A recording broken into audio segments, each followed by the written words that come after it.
Pour parler de Bruno Retailleau, je vais vous dire, ce n'est pas un sujet, clairement, en Algérie. Alors, le fait qu'il fait la une de la presse quand même, non, mais régulièrement. au De toute la sens, au presse sens du algérienne. pouvoir, Non, mais vous c'est toute la avez, au presse sens du algérienne pouvoir, qui ne cesse de si mener je des pouvais campagnes éventuellement contre Bruno terminer, Retailleau. vous voyez que c'est Ne assez dites pas que c'est pas un difficile sujet en de Algérie. s'exprimer, Ne dites pas que puisqu'on c'était est pas un sujet immédiatement en Algérie. Je suis interrompu désolé, dès lors monsieur. qu'il y a Toute la presse une algérienne espèce ne de cesse de le dire. divergence. Donc quand je parle de non-ingérence, voilà, il y a une doxa, et peut-être que quand on ne s'y plie pas, c'est très difficile d'entendre un autre discours, mais je pense qu'on va y arriver.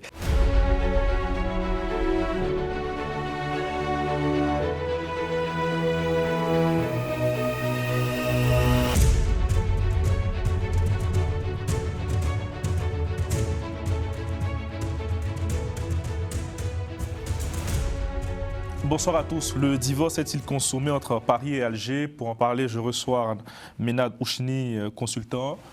Bonsoir. Bonsoir. Merci d'avoir accepté notre invitation. Et Arnaud Benedetti, rédacteur en chef de la revue politique et parlementaire. Bonsoir, cher Arnaud. Bonsoir. Messieurs, quelles sont les raisons de ce regain de tension entre la France et l'Algérie alors qu'on assistait à une sorte de renouveau, de reprise du dialogue entre les deux pays? Le regain de tension récent, si je puis dire, puisque c'est quand même assez sinusoïdal comme relation, est dû notamment à l'arrestation d'un membre du personnel consulaire ici en France pour des accusations assez étonnantes portées par un opposant vivant en France. Ça a été, je dirais, l'un des derniers rebondissements qui a donné lieu ensuite à une réciprocité côté français avec l'expulsion de 12 membres du personnel diplomatique algérien, puisque l'Algérie avait réagi de cette façon-là de son côté. Mais effectivement, si on tire la pelote, on peut remonter à très loin. Jusqu'où? Je vous dirais 1830, si ouais. on devait aller tout au début, mais on n'a pas forcément tout le temps nécessaire pour refaire toute l'histoire. Ce que je dirais simplement, c'est que depuis l'indépendance, les questions notamment mémorielles n'ont, selon moi, jamais été traitées à la hauteur de ce qu'elles méritaient d'être. Et récemment, malgré les efforts qui ont été faits de part et d'autre pour arriver à une concorde finalement autour de ces questions-là, on doit constater qu'il y a également, et on le voit même maintenant de manière de plus en plus évidente, que certains agendas politiques ne sont pas compatibles entre une réconciliation et le renforcement des relations bilatérales entre l'Algérie et la France. Ça, c'est intéressant, on y reviendra tout à l'heure. Arnaud, est-ce que c'était inévitable cette reprise des tensions entre les deux pays aujourd'hui? De toute façon, les relations entre la France et l'Algérie depuis 1962 n'ont jamais été un long fleuve tranquille. Elles ont toujours été compliquées, voire difficiles. La réalité, c'est que si vous voulez, vous avez eu une accélération de la dégradation depuis quelques mois, notamment du fait de la reconnaissance par la France de la souveraineté du Maroc sur le Sahara occidental, qui a constitué un nouveau point de crispation et non des moindres entre Paris et Alger. Il est clair que depuis 1962, nous n'avons jamais eu une aussi grande tension entre les deux pays et les deux capitales. Ça, c'est une réalité. Et on voit bien que, si vous voulez, malgré la visite tout à fait louable de Jean-Noël Barrot à Alger, les Français, les autorités françaises n'ont d'abord pas la maîtrise manifestement du calendrier de la relation entre Alger et Paris, notamment depuis l'arrestation de notre ami Boualem Sansal à Alger, mais en plus s'illusionnent, je crois, d'une certaine façon, sur la nature du régime algérien. Il faut être clair, le régime algérien est un régime qui est à la fois un héritage du soviétisme qui a quand même présidé à la naissance de l'État algérien, donc avec, si vous voulez, une culture politique qui est faite quand même de rapports de force et de jeux de poker menteurs avec leurs partenaires, voire des États qui sont parfois considérés comme des États hostiles. C'est le cas quand même de la France, très souvent, en la matière. Et puis, du fait que cette culture soviétique s'est un peu hybridée ces dernières années, dans le fait que après les années noires de guerre civile des années 90 et au début des années 2000, il y a eu une sorte de compromis historique, non dit d'ailleurs, qui s'est noué entre, d'un côté, ce pouvoir issu du FLN et une partie des islamistes. En d'autres termes, pour aller très vite, Donc, globalement, il y a eu un partage dans la société algérienne, enfin, dans la société politique algérienne. Le pouvoir politique, le pouvoir politique et militaire, je veux dire, aux héritiers du FLN, peu importe le nom qu'ils prennent, et de l'autre côté, tout ce qui touche à la culture, à l'éducation, etc., plutôt, je veux dire, aux islamistes. Donc, on est, si vous voulez, face à un régime qui, aujourd'hui, est un régime qui est très difficilement compréhensible pour les Français, qui pourtant, je veux dire, ont une longue expérience de l'Algérie, et qui, inévitablement, fait que on se retrouve dans une situation qui est la situation que l'on connaît aujourd'hui. Ménard, vous voulez réagir? Oui, bah c'est une interprétation de la politique, de la configuration de la politique algérienne que je partage naturellement pas. Bon, alors, pour faire très simple, c'est une vision finalement assez commune de ce côté-là de la Méditerranée que de penser naturellement que les accointances potentiellement avec la Russie ou autres ont influencé grandement la construction du pays post-indépendance. L'Algérie post-indépendance a fait le choix de devenir une république socialiste. C'était son choix, j'allais dire souverain, et populaire. Naturellement, et plus récemment, si je fais avance rapide, elle s'est positionnée comme un pays non aligné. Il n'y a qu'à voir dans le passé récent toute la dynamique commerciale et économique où l'Algérie octroie des marchés, parfois des entreprises américaines, parfois des entreprises chinoises, et elle discute finalement sur l'échiquier diplomatique avec tout le monde. Donc c'est vraiment un pays non aligné. Le partenariat avec la Russie, lui, est stratégique, c'est vrai, sur des sujets de sécurité notamment, et militaire. Il y a de la coopération, mais comme il y en a également avec les États-Unis. On l'a vu encore récemment, où le responsable des opérations en Méditerranée avait été reçu par le président lui-même. Donc l'interprétation qui vient d'être évoquée ici, moi je l'ai entendue souvent, mais objectivement, pour être assez régulièrement en Algérie et échanger avec que ce soit les Algériens ou certains dirigeants, on est sur une réalité terrain et institutionnelle, et même politique, sensiblement différente. Et c'est pour ça que j'encourage très régulièrement les uns et les autres, les analystes et les observateurs, à se rendre en Algérie, à aller sur place, puisqu'ils peuvent se rendre sur place, rappelons-le. Oui, enfin, ça m'étonnerait que moi, en tant que responsable du comité de soutien de Bollem Sansal, je dispose d'un visa pour aller en Algérie. Soyons quand même un peu sérieux dans cette affaire. Je suis désolé de vous le dire. Aujourd'hui, les autorités algériennes, qu'on le veuille ou non, concrètement, sont des héritières du pouvoir soviétique. Je vais vous prendre un exemple très simple. C'est-à-dire, quand les Européens d'Algérie, les médecins européens d'Algérie ont quitté l'Algérie en 62, 63, par qui ils ont été remplacés principalement par des médecins venant du bloc soviétique. Donc, il y a une empreinte. Je ne dis pas que cette empreinte soviétique, je veux dire, ne s'est pas adaptée, évidemment, ne s'est pas acculturée au fur et à mesure de l'évolution historique de l'Algérie. C'est une évidence qui est vraie pour l'Algérie, pour d'autres pays également en la matière. Mais quand même, cette empreinte, et quand on discute d'ailleurs avec un certain nombre de responsables politiques algériens qui sont certes des opposants au régime algérien et qui sont d'ailleurs la plupart du temps en France parce qu'ils sont en France protégés, ce qui ne serait pas le cas en Algérie. Ils vous disent quand même que la réalité du pouvoir algérien, c'est que ces gens-là ont été formés, c'est le contexte historique de l'époque, dans le cadre quand même d'une idéologie qui était l'idéologie soviétique. Donc ça, c'est une réalité qu'il est difficile de mettre de côté, ce qui n'empêche pas évidemment les autorités algériennes d'avoir des relations avec les Chinois, d'avoir des relations avec les Américains. Et quant au concept de non-alignés, si on va jusqu'au fond quand même des choses sur le plan historique, les non-alignés étaient plutôt quand même s'ils se revendiquaient non-alignés, ils étaient quand même plus proches du bloc soviétique qu'ils l'étaient du bloc occidental, même s'ils voulaient faire entendre une voix différente.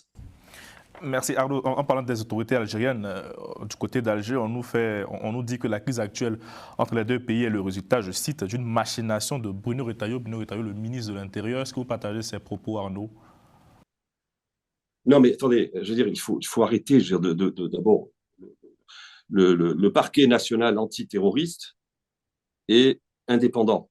Donc, il a décidé, moi, j'ai pas accès au dossier, je vais pas rentrer dans le détail. Je veux dire, il a décidé de procéder, enfin, de faire procéder à l'arrestation d'un agent consulaire algérien à partir d'un certain nombre d'éléments qui sont des faisceaux concordants et suffisamment graves pour que le parquet décide de procéder à cette arrestation.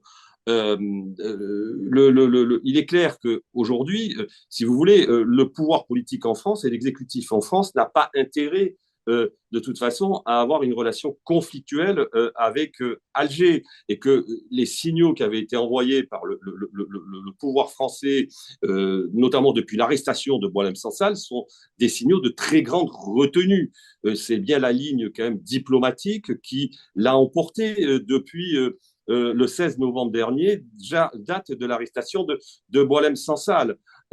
Donc, il considérait que le ministre de l'Intérieur, qui n'a pas d'ailleurs autorité sur le parquet, puisque et d'ailleurs le parquet est indépendant en France, il faut quand même le rappeler. Je veux dire, et puis d'une quelconque manière que ce soit, j'allais dire, actionner une manœuvre de basse police pour quelque part venir mettre des bâtons dans les roues dans un rapprochement entre Paris et Alger, je crois que c'est une vision qui ne correspond pas à la réalité du fonctionnement des institutions en France. Voilà, c'est tout. Donc il faut balayer cette idée qui me paraît en effet une idée qui n'est pas conforme en tout cas à la façon dont fonctionne le pouvoir et l'autorité judiciaire en France. Ménade.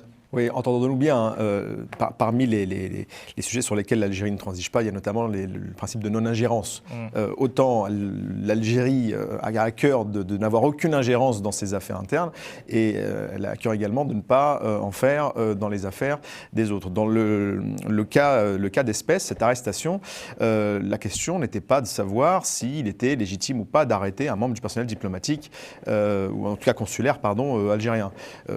Oui, c'est au parquet national antiterroriste de décider, mais il s'agit d'un personnel consulaire, et dans ce domaine-là, il y a des usages. Et des usages consistant notamment à informer les autorités algériennes de cette décision et de cette arrestation, de façon à ce que là aussi, elles puissent déclencher les dispositifs établi dans ce domaine, notamment pour la représentation de ce membre du personnel consulaire, le cas échéant, sa représentation juridique devant les autorités françaises. Ce qui n'a pas été fait. Et ce n'est pas sans rappeler d'autres affaires aussi également très récentes où, là encore, on s'est arrangé, disons, côté français, avec la procédure, et ce qui a donné lieu d'ailleurs à ce que des tribunaux administratifs se prononcent en la défaveur des décisions qui ont été prononcées côté français. Parler du cas des influenceurs qui ont été... Voilà. Donc, entendons-nous bien, il y a deux choses. Qu'il y ait une investigation du parquet national antiterroriste, qu'elle ait lieu, c'est normal, il fait son travail. Son indépendance, je ne pense pas que ce soit le sujet de fond, d'ailleurs, y compris dans les communiqués. Mais si la machination évoquée par... non, c'est que... pour le coup, pour avoir lu les articles et sur ce sujet-là, j'étais assez étonné du récit de l'arrestation de l'agent consulaire algérien est considéré comme tout simplement une instrumentalisation venant du ministère de l'Intérieur. C'est écrit noir sur blanc. Donc, c'est en tout cas la position qui est officiellement aujourd'hui mise en avant à Alger pour aussi condamner l'arrestation de l'agent consulaire. C'est la lecture. Bon, c'est le droit, évidemment, du gouvernement algérien de l'interpréter comme il l'interprète. C'est aussi, je veux dire, à mon avis, une méconnaissance du fonctionnement de nos institutions. Et donc, Arnaud, la stabilité entre les deux pays peut-elle passer aujourd'hui par une démission du ministre de l'Intérieur? Est-ce que l'Algérie veut la tête de Bruno Retailleau, concrètement? Est-ce que l'Algérie souhaite la tête du ministre de l'Intérieur français? Pas du tout. Je n'en ai strictement aucune idée. Je ne porterai pas de jugement sur... Je ne connais pas les intentions des dirigeants algériens. Mais c'est un point d'équitation. Les dirigeants algériens sont déjà exprimés sur le sujet. Ce que je sais par contre, puisque je veux dire, on dit que la France n'aurait pas respecté un certain nombre d'usages dans l'arrestation et dans l'information de l'arrestation de cet agent consulaire. Ce que je sais par contre, moi, sur le dossier où je suis actuellement engagé, c'est-à-dire, comme vous le savez, la défense de Boualem Sansal et notamment sa libération, c'est que le gouvernement, que le pouvoir algérien, lui, de son côté, ne respecte pas un certain nombre de principes. D'abord, le premier de ces principes, c'est la possibilité pour son avocat, Maître Zimré, de disposer d'un visa et de se rendre en Algérie pour pouvoir visiter et défendre son client.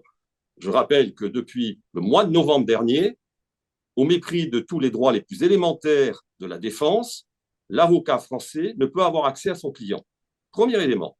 Deuxième élément, je rappellerai que Boualem Sansal est franco-algérien, que de fait, du fait de cette double nationalité, il dispose de la protection consulaire, que les autorités algériennes, jusqu'à présent, ont opposé une fin de non-recevoir. Elles n'ont même pas répondu aux demandes françaises de pouvoir faire bénéficier Boualem Sansal de la protection consulaire. Donc, quand on vient donner des leçons à la France sur un certain nombre de sujets, je pense que la meilleure manière de pouvoir donner des leçons et d'être crédible, c'est quelque part de balayer devant sa propre porte. Et là, en la matière, je suis désolé, l'État algérien, en tout cas le pouvoir algérien, ne respecte aucun des principes qui sont des principes élémentaires en matière de protection de la citoyenneté d'un citoyen qui ressort, qu'on le veuille ou non, de la communauté nationale française, et on ne respecte aucun, j'allais dire, des éléments absolument constitutifs des droits les plus élémentaires de la défense. Donc ça, c'est une réalité, et c'est une réalité qui est, en effet, extrêmement ennuyeuse. Oui. Quand je parlais de non-ingérence tout à l'heure, on en a un magnifique exemple après ce qui vient d'être dit. Mais je vais répondre aux deux sujets qu'on a évoqués les uns après les autres. Ouais. Tout d'abord, pour parler de Bruno Retailleau, je vais vous dire, ce n'est pas un sujet clairement en Algérie. Alors, le fait qu'il fait la une de la presse quand même. Non, mais au sens du pouvoir, vous avez au sens du pouvoir, si je pouvais éventuellement, vous voyez que c'est assez difficile de s'exprimer puisqu'on est immédiatement interrompu dès lors qu'il y a une espèce de divergence. Donc quand je parle de non-ingérence, voilà, il y a une doxa et peut-être que quand on ne s'y plie pas, c'est très difficile d'entendre un autre discours, mais je pense qu'on va y arriver. Donc très concrètement, aujourd'hui, il y a 4 personnes qui ont la charge de bâtir et de maintenir des relations de qualité entre la France et l'Algérie. Le président de la République, Emmanuel Macron, et le président de la République algérienne, Abdelmadjid Tebboune. Le ministre des Affaires étrangères, Jean-Noël Barrot, et le ministre d'État, ministre des Affaires étrangères, Ahmed Attaf. Ce sont les 4 personnes dont le travail est de mettre en place et de maintenir et d'améliorer, dans le cadre qui nous occupe, les relations bilatérales. Si d'autres ministres, part et d'autre de la Méditerranée d'ailleurs, s'exprimaient sur les sujets, alors ils ont le droit, c'est naturellement leur droit le plus complet, mais ça n'est pas leur sujet, et c'est en dehors de leur périmètre. Bruno Retailleau, dans ses premiers mois au ministère de l'Intérieur, j'ai trouvé qu'il faisait un magnifique travail, bras dessus d'ailleurs avec le ministre de la Justice, garde des Sceaux, Gérald Darmanin, sur la lutte antidrogue. On n'avait jamais autant progressé, parole de policiers en France, sur la lutte antidrogue que depuis que ces deux-là travaillaient ensemble dans le même sens. Et puis tout d'un coup, il s'est trouvé un autre sujet, puisque les élections internes de LR, puisque des ambitions peut-être pour des fonctions plus importantes par la suite, l'Algérie a fait un excellent marchepied pour réunir autour de cette cause un électorat. Ce que je regrette, puisqu'on avait quelqu'un de fondamentalement compétent, y compris lorsqu'il était sénateur, sa réputation de... porte à bras le aussi la question de l'Algérie. Mais c'est un sujet de crispation. Est-ce que sa démission peut stabiliser un peu les choses? Je vous le dis objectivement, je ne suis pas sûr que sa démission irait du jour au lendemain améliorer les choses. On est sur ce que je le disais un peu en introduction, mais on est sur des sujets de très longue haleine. Je vous donne un exemple. En décembre dernier, vous aviez une affaire en Algérie où un djihadiste repenti a accusé la DGSE d'avoir voulu le recruter. Donc il était allé voir les autorités algériennes en disant qu'il avait été approché par la DGSE. Ça avait fait couler de l'encre à cette époque-là. Et en janvier, dans un contexte déjà de crispation des relations, le patron de la DGSE avait été reçu à Alger par le président de la République lui-même. Alors, pour parler de ça, pour parler d'autres choses, je ne sais pas, je n'étais pas au rendez-vous, mais c'est vous dire qu'il y a une relation, il y a une coopération sécuritaire qui n'a jamais vraiment cessé, même si elle a été profondément réduite, comme l'a dit récemment la directrice de la DGSI. Mais simplement, et puis après je vais venir au sujet de Boualem Sansal, là où je m'étonne, on parle d'un citoyen franco-algérien. Alors même s'il a été naturalisé récemment, j'ai envie de dire on met ça de côté, dès lors qu'il est naturalisé, il est aussi citoyen français. Mais rappelons ce qui lui a été reproché, c'était d'avoir remis en question ou porté atteinte à l'intégrité territoriale, ce qui est déjà dans la constitution algérienne proscrit, et vous avez une loi pénale derrière qui le proscrit. Du moment où M. Sansal le fait depuis la France, comme beaucoup de réfugiés politiques, j'ai envie de dire, il le fait sur le territoire national français, c'est son problème. au moment où il se rend en Algérie, il n'y a pas de double nationalité, et j'en terminerai là, je vous remercie pour votre patience, il n'y a pas de double nationalité de la même façon qu'un un ressortissant étranger avec une double nationalité qui commettrait un acte en France, il est jugé en tant que Français. Moi-même étant franco-algérien, en France, la France ne reconnaissant pas ma double nationalité, je serai jugé qu'en tant que Français. De la même manière qu'en Algérie, vous ne serez jugé qu'en tant qu'Algérien, peu importe la nationalité que vous cumulez. Boualem Sansal est certains écrivains franco-algériens. Absolument. C'est pas un réfugié politique. Mais lorsqu'il est arrêté en Algérie, il est jugé selon mais son statut en France, le droit algérien. On va être très clair, parce que là, je pense qu'il y a un moment donné où il faut, être sérieux un temps soit peu, cher monsieur. Boualem Sansal, est arrêté parce qu'il remet en cause, c'est son droit, qu'on le veuille ou non, en tant qu'intellectuel, en tant qu'écrivain, une partie du récit national. Si en France, on commençait à arrêter tous ceux qui remettent en cause le récit national, les prisons françaises seraient pleines d'historiens. Pardon, mais c'est déjà arrivé. Le problème fondamental, c'est la nature du régime algérien. Le régime algérien n'est pas une démocratie. Clairement. Vous avez le droit de défendre le régime algérien, c'est votre droit. Et vous avez le droit de penser ce que vous exprimez actuellement, mais il est déjà arrivé qu'en France, des personnes soient condamnées pour révisionnisme, et c'est très bien. Le régime algérien n'est pas une démocratie, que vous le vouliez ou non. Un régime qui décide d'embastiller un écrivain de 80 ans qui est malade, qui a un cancer, est un régime qui est sorti de l'arc démocratique. Ça, c'est la réalité, que cela vous plaise ou non. Mais l'affirmer sur un ton péremptoire ne le rend pas forcément vrai. Boualem Sansal n'est pas le seul aujourd'hui intellectuel en Algérie qui est pointé du doigt.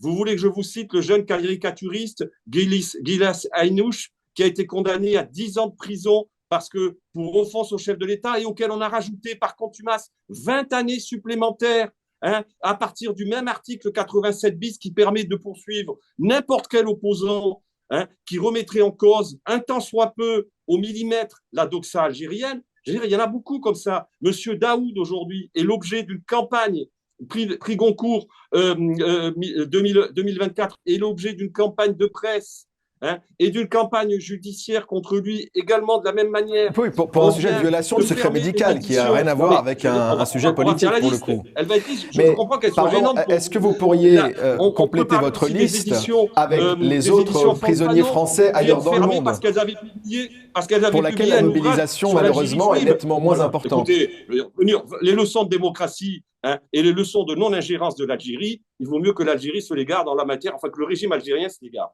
Mais l'affirmer sur un ton péremptoire ne le rend pas forcément vrai. Non, mais ce n'est pas sur un ton péremptoire, c'est une réalité. Si, c'est un ton péremptoire. Vous voulez nier des faits, vous pouvez les nier, ce sont des faits. Il ne s'agit pas de nier des faits. Encore une fois, là où j'insiste, c'est qu'il y a une démarche, il y a un cadre légal algérien, alors qu'il ne vous plaît pas. Alors dans ce cas-là, effectivement, ne demandez pas la nationalité algérienne. En l'occurrence, et c'est le cas de M. Sansal et d'autres, vous avez un cadre légal algérien auquel tout citoyen est soumis.